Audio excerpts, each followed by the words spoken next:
లేకపోతే కేసీఆర్ అధికారంలో ఉన్నప్పుడు కేటీఆర్ పరిపాలన నడిపాడు, లేదా చంద్రబాబు గారి పరిపాలన లోకేష్ పరిపాలిస్తుంటేనో దాన్ని షాడో అంటాం. కానీ ఇప్పుడు పాప వాళ్ళిద్దరిని వెంటాడుతున్నారు. ఇవాళ విద్యా వ్యవస్థ ఉన్నత విద్యాశాఖ గురించి ఒక స్టోరీ రాసుకొచ్చారు. లోకేష్ ఓ సిస్టమ్ని తయారు చేస్తున్నాడు, ఒకటి కరికులము. ఈలోపు అర్జెంటుగా ఈ వ్యవస్థ అంతా నాశనం అయిపోయింది, ఎందుకు చేయట్లేదు, 6 నెలలు అయిపోయింది. ఏం చేయాలి ఇప్పుడు అర్జెంటుగా? ఒక ఎదవని తీసి ఇంకో ఎదవని పెట్టాలా? దానికి ఒక సిస్టమ్ ఆయన తయారు చేసుకోవాలి, ఛాన్స్ ఇవ్వాలి కదా. చంద్రబాబుకి లోకేష్కి ఛాన్స్ ఇవ్వట్లే వీళ్ళు. నువ్వు అట్టెందుకు చేయవు, ఇదెందుకు చేయవు, అదెందుకు చేయవు అని ఏడిపించేస్తున్నారు.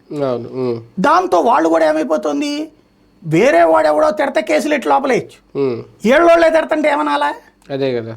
రెస్పాండ్ కాకపోతే మా మాట వింటలేదు నువ్వు అని జగన్ ఎట్టయితే వాళ్ళ సోషల్ మీడియా వాళ్ళు వదిలేశారు, వాళ్ళ కార్యకర్తలు వదిలేశారు, అట్లా మనల్ని వదిలేస్తారేమో అని భయపడిపోయి ప్రతిదానికి వీళ్ళు రెస్పాండ్ అయ్యి ఆ రెస్పాన్స్ అలా అని తిట్టరు, ఇదేం చేయరు, వాళ్ళతో చచ్చిపోతున్నాం ముందు కొంచెం సమాధానం చెప్పండి ఎట్లాగా అనేటటువంటి దాంట్లో హెడ్డింగుల్లో తీవ్రంగా మందలించిన లోకేష్ ఇది.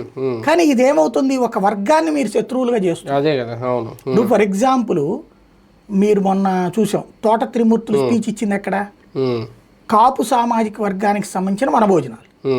అది వైసీపీ వనభోజనం కాదుగా, కాపు సామాజిక వర్గం పెట్టుకున్న వనభోజనంలో అదే వేదిక మీద తెలుగుదేశం వాళ్ళు ఉన్నారు, జనసేన ఉన్నారు. మరి అక్కడ లేనిదే కమ్మ సామాజిక వర్గానికి సంబంధించిన దాంట్లో అందరు ఉన్నారు కదా, అక్కడ లేనిదే రెడ్డి సామాజిక వర్గానికి సంబంధించిన అందరూ ఉంటున్నారు కదా.